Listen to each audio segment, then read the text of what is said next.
अच्छा, इसमें देखें हम क्योंकि वुमेन एम्पावरमेंट पे बात करें, आपने जब ये स्टार्ट किया, अब रेजन को थोड़ा सा एक्सप्लेन कर दे, because it's I am very oblivion to it, मुझे नहीं पता ही क्या, मुझे नहीं पता। बहुत ज़्यादा मार्केट में इन है ये प्रोडक्ट और बहुत ज़्यादा कॉमन हो चुका है। ठीक है। लेकिन ये बेसिकली दो केमिकल्स होते हैं, इन दोनों को एक प्रॉपर वे में रेशो के साथ मर्ज करना है, मिक्स करना है, ठीक है। और उसके बाद जाके उनका एक लाइफ 24 आवर का एक टाइम देना पड़ता है ताकि वो ड्राई हो। सही है। फिर वो प्रोडक्ट आपको दिखती है कि वो क्या उसकी शक्ल बन गई। उसमें बनता क्या है? उसमें पेंटिंग्स भी बन रही हैं, उसमें मैं लाई हूँ साथ में, हम अभी देखेंगे चल के। बहुत सारे अब उसमें पेंटिंग्स के अलावा मिनिएचर्स भी हैं, बहुत चीज़ें मैंने नई इसमें नई इंट्रोड्यूस की। हाँ नहीं बिल्कुल, क्योंकि मुझे था कि अब वो काम हो गया एंड उसको आगे इम्प्रोवाइज करना है।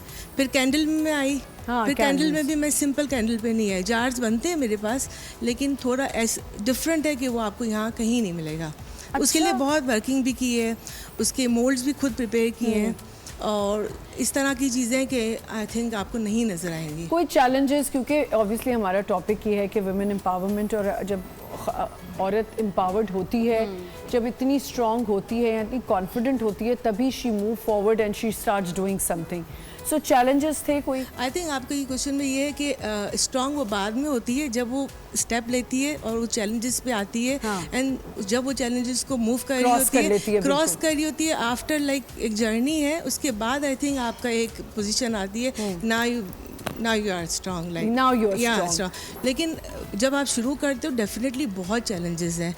आप अपना ट्रस्ट कैसे बिल्ड करेंगे कस्टमर्स के साथ, मार्केट में अपना प्रोडक्ट कैसे लाएंगे और फिर उसकी प्रोडक्ट को किस तरह से मार्केटिंग करेंगे। It's a very difficult challenge, but I think so हाँ करना ज़रूर चाहिए। अच्छा आमना, मेरे यहाँ पे एक बात है, क्योंकि हम वुमेन एम्पावरमेंट पे बात कर रहे हैं, बहुत सारी बच्चियाँ इस वक्त हमें सुन रही होंगी, तो जितनी आप बात कर रहे हैं ना कि मुझे सिचुएशन बाउंड के हम एक मोमेंट आता है लाइफ में जब आप कोई अच्छे स्ट्रॉन्ग डिसीजन लेते हैं और बहुत सारे टाइम्स पे वो लाइफ डिसीजंस बहुत आपके लिए बाद में फ़ायदेमंद साबित होते हैं।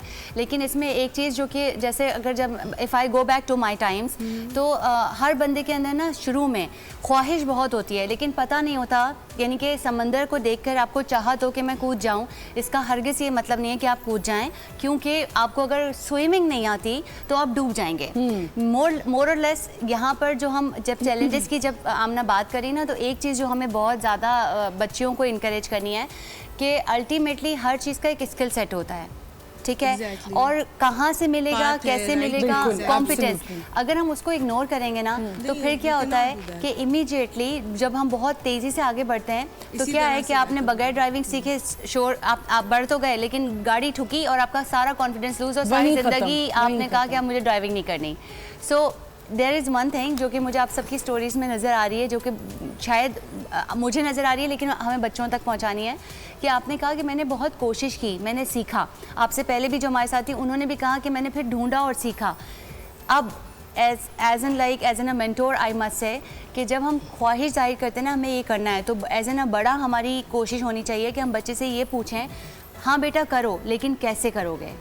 ये जो कैसे का लफ्ज़ है ना, ये बच्चों के लिए भी जानना बहुत इंपॉर्टेंट है, अदरवाइज एक फेलियर उनको ज़िंदगी में और बहुत पीछे ले जाता है। एक मैं बात कहूँगी कि देखो, फेलियर से कभी नहीं डरो। मेरा ये मैसेज है कि प्लीज़ कभी भी फेलियर से मत डरो, क्योंकि आप जब जहाँ फेल होते हैं उससे आप बहुत लर्निंग आपकी उधर से ही है। बिल्कुल, और बिल्कुल। आपकी वो जो चीज़ है जहाँ फेल हो अपनी चीज़ों और से, मुझे हर गलत चीज़, हमारे बड़े फैसले जो करते हैं उनमें भी बहुत गलतियाँ हो जाती हैं, so you have to be very strong. ये तो चलें हम टैलेंट की बात करें, सारी यहाँ टैलेंटेड ख़वातीन हैं।